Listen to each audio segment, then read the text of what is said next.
there. Welcome to the week of May 21st, and this will be Hiker Homily number 21. And for the first half, just a couple of quick things, updates on how things are going and stuff like that. Pretty good. California weather is kind of stabilized, although not exactly in the Sierras. The Sierras just a couple of days ago got yet more snow. We're still not looking at a snowpocalypse like we did last year, with just crazy stuff, but just the fact that we are in mid-May now and it's still snowing in like the part of the Sierras where Tahoe sits and things like that. Wow, and I think some snow fell in some of the high Sierras as well on some of the PCTers. And some of the folks walking the PCT trail are indeed dealing with snow. I've seen the pictures. I've seen a couple of videos. They're dealing with some snow there, but definitely not as much as was there last year. The 2017ers really got hammered by some just crazy snow. Even this time of year, it was just wild. But yeah, just kind of wild there. But down here in the valley, we have kind of settled into high 70s, low 80s, which is typically our springtime weather. And our springtime seems to be coming later and later now. We used to have our rainy season around January, February, and then by March we were moving into spring. April we were in spring. May and June we started moving into summer weather. Kind of pushed that back a little bit. We got a lot of our rain now. The last couple of years, when we do get the rain, the rain doesn't start until like March, close to April, and then we start getting spring weather like now, May, and we won't really get some of our higher, heavy summer temperatures probably until July, August. So kind of weird how that's kind of shifting, huh? And if you pay attention to it, when you're out here, I live in the suburbs, but surrounded by agriculture and things, you kind of notice it. And when you're hiking, if you're a hiker, you definitely notice how the weather patterns are because you're keeping an eye on them so you can get out there on the trail and stuff. So weather-wise, California's kind of stabilizing. Personal life-wise, I still am having trouble getting out on the trail, getting my hours in, my exercise in, my miles in.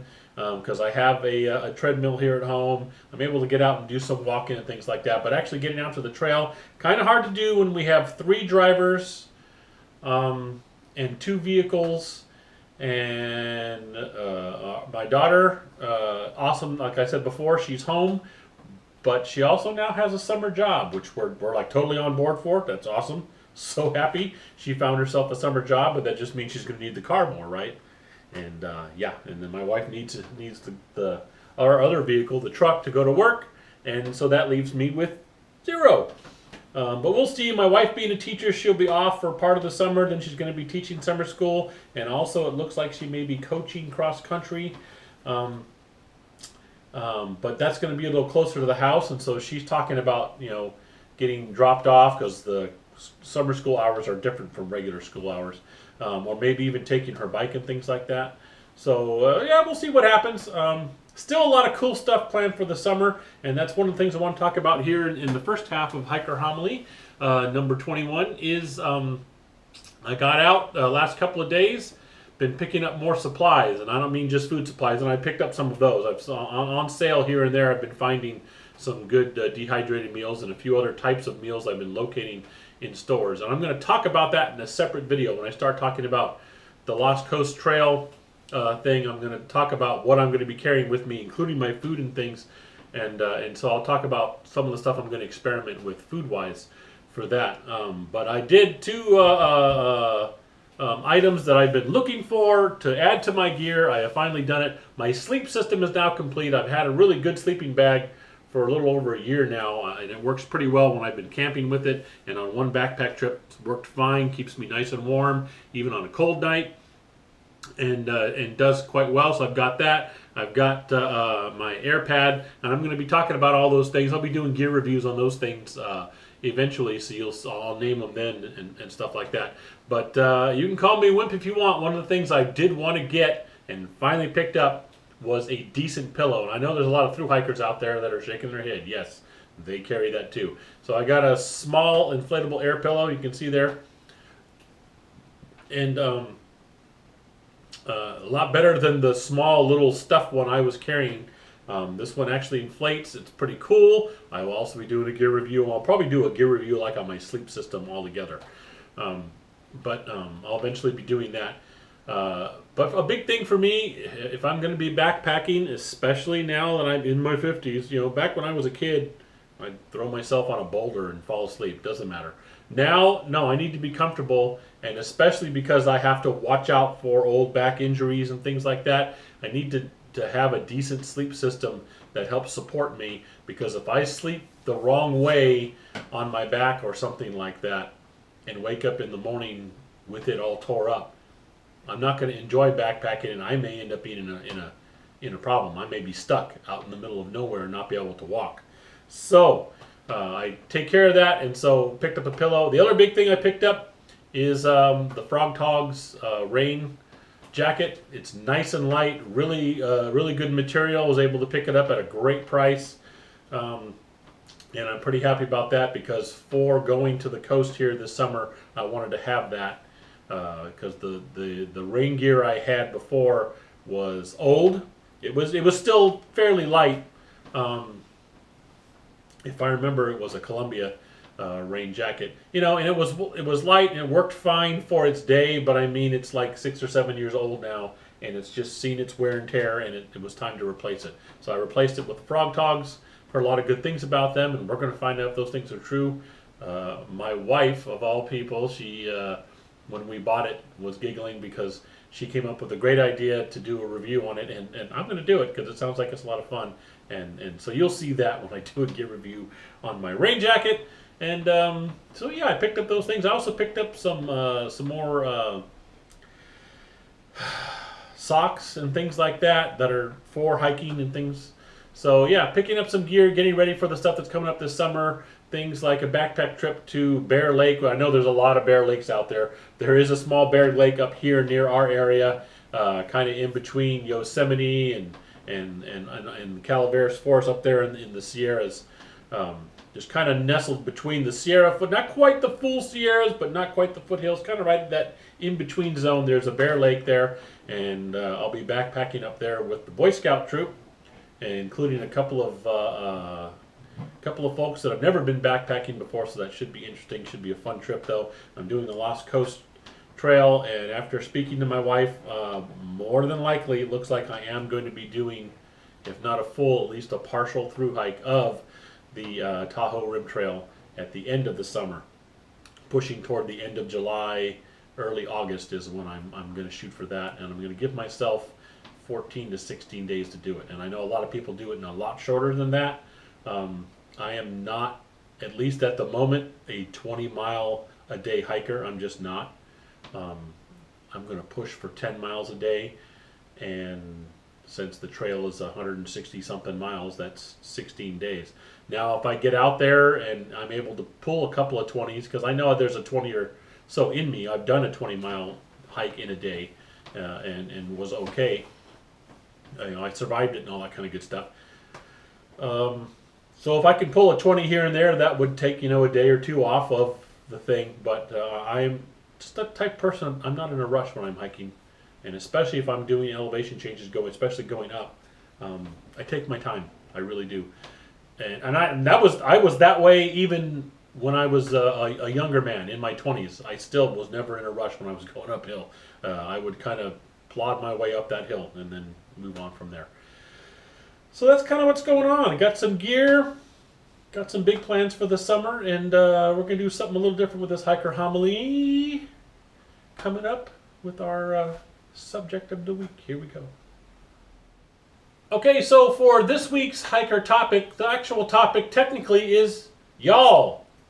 And some of the stuff that I've already talked about. In other words, I've picked up some good comments that have been on the YouTube channel. I've also had a few comments come across on Instagram and stuff, but that's usually been about other stuff that we're talking about Instagram-wise and things. But as far as the actual videos, I picked up some good comments on YouTube, and I got to tell you, I appreciate those of you who give me feedback and stuff. I really appreciate it. It just makes you feel better knowing that I'm not just talking to a lens here, and that there are real people out there. And I know there are several friends of mine who know me in real life and have known me for a long time, who watch, and they'll tell me face to face sometimes, hey, saw the latest video, that was pretty cool, thanks for doing that, things. But getting these online acknowledgments. It's nice. It really is. You know, I try not to wrap my ego into things too much and stuff like that. But yeah, I'm not going to lie and say, oh, I'm above it all. I don't care who comments. No, it's neat getting comments. It really is cool. And so I appreciate all of you for watching. Those of you who give me subscription stuff, that's fantastic. But this time, that's what I'm going to do for this this Hiker Homilies. I'm going to go over some of the comments because a couple of them, you know, kind of, they deserve a little follow-up there. And also a big thank you for the folks who are doing it. So the first one I'm going to go with is the Denise Drake commented, I found your channel from your comment on Rabid Rabbit's channel. This trail is only 1.5 hour drive from us, and thanks. Looking forward to seeing your other videos. Well, Denise, thank you for one thing. For those of you who don't know, Rabid Rabbit is a gentleman who is currently walking the Pacific Crest Trail. His videos are really fun to watch because he's got a really good sense of humor. He's an older guy. I do believe he's even older than I am. And so me watching, it's an inspiration. It's incredible to see him walk the trail. And this is a guy who does do 20 to 25 mile days. Amazing, blows me away, but he's got a great sense of humor. He pretends that the folks he's talking to, like I'm doing here with the camera, are with him on the trip, that they're in his backpack. So he says, okay, you guys settle down back there. We're going to do this today. And, you know, really good sense of humor. A lot of fun to watch his videos. So I highly suggest if you enjoy that kind of thing, watching the hiking videos, Rabid Rabbit, his channel is great. I did leave a comment of encouragement on his channel talking about how much I liked his videos, and the Denise Drake saw that. She came over to my channel. She gave me a subscribe. Denise, thank you so much. I totally appreciate it. That's really cool. It's one of the reasons why I like interacting and stuff. When I can't be out on the trail interacting with my fellow hikers and stuff like that, it is cool to interact online and things like that. And what she's talking about here, for those of you who don't know, the trail only one, she left that comment on my River of Skulls Nature Trail hike report. That's the short little, it's only about a mile, a little slightly less than a mile of a trail right by New Hogan Reservoir. Cool little nature trail, perfect for beginners or for those who don't want to go too hard, and yet at the same time you feel like you did a hike because you've got some uphill to do. It gives you some downhill, a lot of different terrain. You've got some open grasslands. If you watch the hike report, you see that. You get up into the oak forest, some open grassland, a little bit by the river. Really nice little trail, fun to do. And thanks, Denise. I hope you are able to get out there to the trail. You enjoy it. A lot of fun, and I hope you do look at the other videos and also enjoy them. So that comment. Okay, next we have a comment from, and this is on the video I did on ticks. A comment from Marie W., and she says, thanks, great info. I've had Lyme, Babesia, and Bartonella for 7 years now and still suffer. I found your video on homemade wanderlust. I'll talk about that in a minute. I have never been hiking or camping since I was a kid. Go figure. Well, after I have overcome my fears of ticks, I'm learning about hiking. God bless. And you know what? God bless you too, Marie. Thank you so much. I appreciate your comment. And, you know, first and foremost, I am really sorry that you've had to deal with that kind of thing. And that's one of the reasons why I did the tick video, because it is something that affects our country. And I wanted to get this out here, not just to acknowledge your comment, but also because I have been reading the news lately that there's a new kind of tick that so far is mostly in the far eastern, northeastern seaboard that is carrying something worse than Lyme disease, something that once they bite you, if you end up getting what they've got in their stomach, it only takes a couple of days, unlike Lyme disease and stuff, for the symptoms to show up. And a lot of the symptoms are so severe that this is fatal and dangerous. So it's like, wow. Lyme disease can be semi-fatal as well, so watch out for that. But apparently this new tick carrying this new bug is really something to watch out for, and they're concerned because it's kind of got its little, it survived a winter over there, so it's kind of got its little beachhead going, and they don't want it to spread, so they're watching out for it. So Marie, thank you for calling attention to that. It is, and it's just that's one of the reasons why I did the tick video. There's so much misinformation out there about how to take them off and things, and so many things the thing that's key about ticks, and I feel it is worth saying again here, I'm sorry if you think it's rambling, but I think this is important to repeat as many times as people need to hear it repeated. The pathogens ticks carry are in their stomach.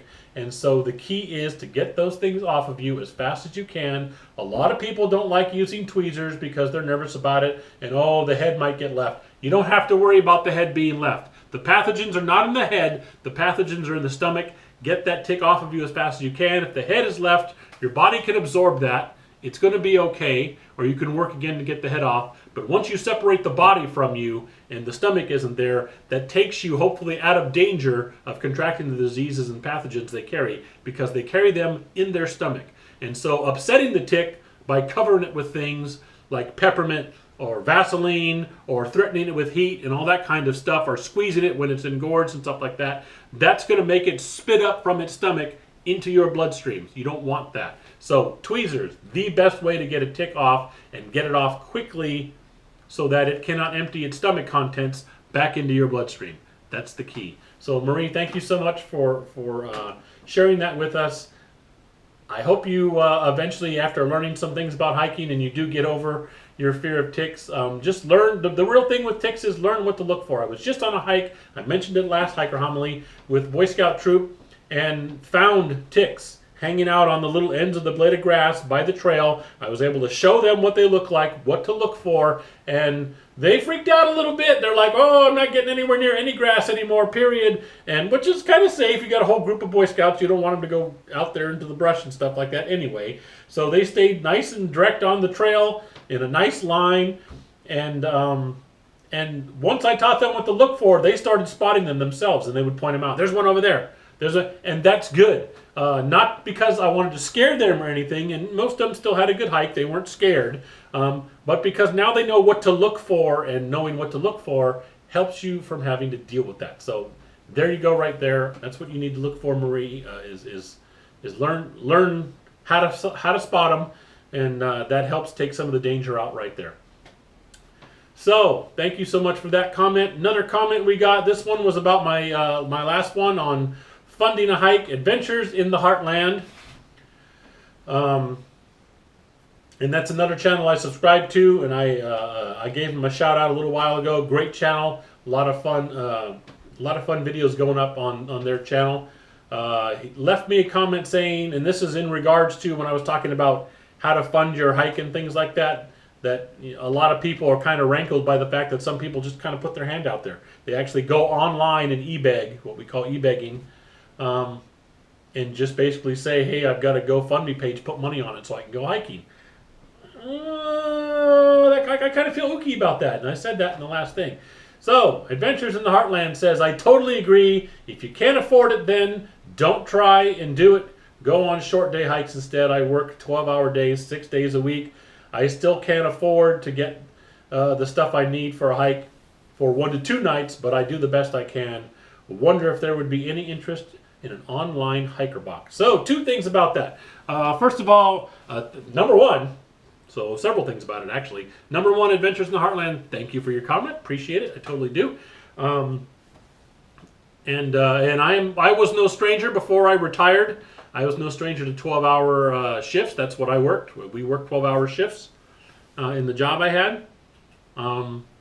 We had a fortunate schedule in that we would do 5 12-hour shifts in a row, and then we get like 5 off. Then we do 2 12-hour shifts in a row, and then 2 off, and we just keep rotating like that. 5, 5, 2, 2. And so that was kind of nice. We wouldn't do 6 days a week, 12-hour shifts, but yeah, I know there are jobs out there that are like that, and man, I salute you for working that kind of those hours. That's got to be tough and things like that. Now, I'm not the kind of person that tries to discourage anybody if their dreams to do a through hike. I'm not going to tell them don't try. My message would be more, don't expect others to pay for it. Where there's a will, there's a way. And I know it's easy to say that. Believe me, I was a starving student in college. Most of the money I made went right back into, most of the time in college, the money I made that didn't go back into school for tuition, books, and all those kinds of expenses that come with school, came down to a choice of, do I get gas this week or do I get food this week? Or do I get a little gas and a little food? And that's usually the choice I had to make. Was I get just barely enough gas to make it through the week, barely, until the next paycheck, and a bag of potatoes with a little bit of cheese, and that was going to be dinner for the next 3 days. So yeah, I get the whole, it's easy to say where there's a will, there's a way. But even back then, as much as I loved backpacking, I was still able to get out there in the mountains, and I did not expect other people to pay for it. I would eke away a penny at a time if I had to, until I had enough money to get enough gas to get up to the mountains, and then I would go backpacking. Until I had that squared away, I wouldn't go. So it is. I don't want to discourage people from through hiking, but through hiking comes with a cost. It really does, and you should find a way to take care of that cost, not expect others to pay for it, unless, as I said in the last video, you are willing to do some kind of an exchange. In exchange for entertainment or videos that give information and things like that, if people want to give you money for those as a thank you for, hey, that was a fun video to watch, here's a $2 subscription, here's a this and that, that's perfectly okay. But just to say, I want to go hiking, put money in my hand, I don't agree with that. I don't like it, and apparently Adventures in the Heartland agrees with me on that point. Now, those of you who heard, I wonder if there would be any interest in an online hiker box. For those of you who don't know what a hiker box is, some of you may, some of you may not. A hiker box on the big through hikes is literally a box. In some cases, like at Mike's place on the PCT, it's an entire room. But basically what happens is you get to a certain point, through hikers will have gear with them that they've decided, I don't need this. I am not using this gear. I don't need it. Or this gear isn't working for me. I've worn this pair of shoes one time. They just don't feel right on me. Or I'm trying with this equipment, it's just not working the way I want it.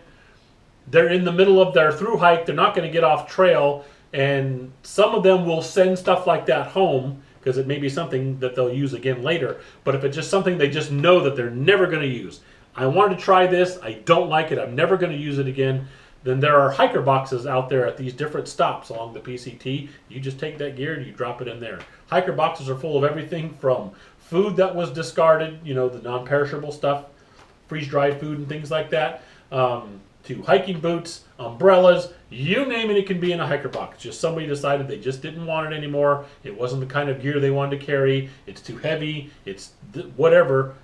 It gets left in a hiker box, and then the next hiker comes along, and they may see that piece of equipment and decide, I think I can use that, and they take it. So what Adventure in the Heartland is talking about is if there's any interest in an online hiker box. I think that's an interesting concept.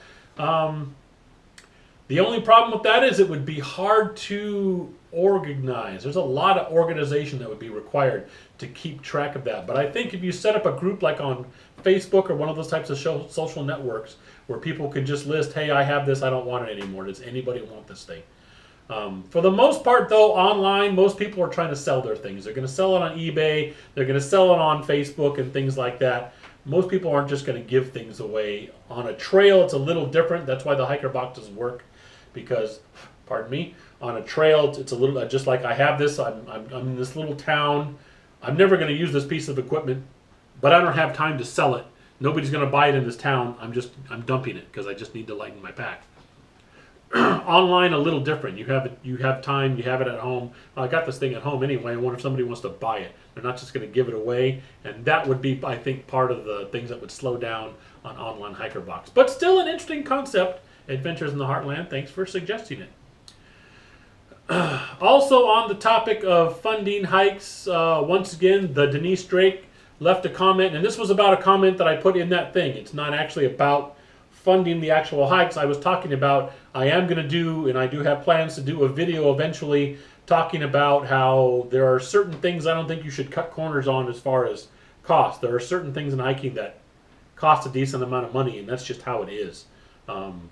You get what you pay for in that case. But then there are other things that, yeah, you don't have to pay for this $50 item when you can get it at this other large big box store for $5, and they're just as good.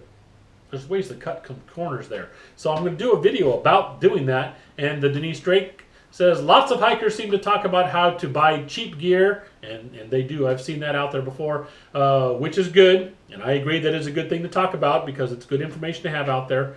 But it will be interesting to hear your opinion on what is worth the money. I appreciate that. I hope the video when I do it is worth your time and is interesting. Because again, it's an opinion, like she says right there. I'm just going to give my opinion. Here's stuff that's worked for me. When I do cut corners, this is what I cut corners on, and so far I haven't had any trouble with it. That's what I'm going to be going over. So that will be a video coming up in the next few, who knows, weeks, months. Whenever I get to that topic, I will get to that topic. But I appreciate the fact that I got some feedback there, that at least one person out there in my subscribership is interested in that topic. And man, I have gone on. That's what I'm going to do for this week. There we go. I've got those comments. And if you want to comment on anything I've talked about, any of the past videos, anything I put on Instagram, all that kind of stuff, you can get a hold of me, as always, at hikingforhealthca@gmail.com. You can leave comments in any of the videos that I have posted on YouTube, including this one, and any of the others I posted, and it will flag me and tell me, hey, you got a new comment on this one. You can get a hold of me on Instagram at hikingforhealthca. Same name on Facebook. I kind of double post when I post on YouTube. I actually also post the video on my page on Facebook, and so you can leave a comment there. I appreciate any kind of feedback, and it doesn't all have to be perfect feedback. Like I've said before, I appreciate respectful feedback, but it doesn't mean you have to agree with me. If you're like, no, I don't agree. Like if I ever do, when I do the video on cutting costs and stuff like that, if there's a few things that I cut costs on, do you think, no, I wouldn't do that? Go ahead and say so. You don't have to be a jerk about it. Just like, oh, you're so stupid for doing that. Yeah, you don't got to do that. But it's like, hey, you know what? I wouldn't cut costs there, and here's why. Cool. Because we're all going to be looking at this. Everybody can learn from that and make up their own minds, you know? Because, again, it's going to be my opinion. So, always thank you for the feedback, and always thank those of you who are watching. I appreciate it. Whew. This is going to be a long hiker homily. I thought it was going to be one of my shorter ones. But I have pushed it to the limits again. How do you like that? You know what? Thanks for sticking with me and my rambling mouth, and we will see you next week.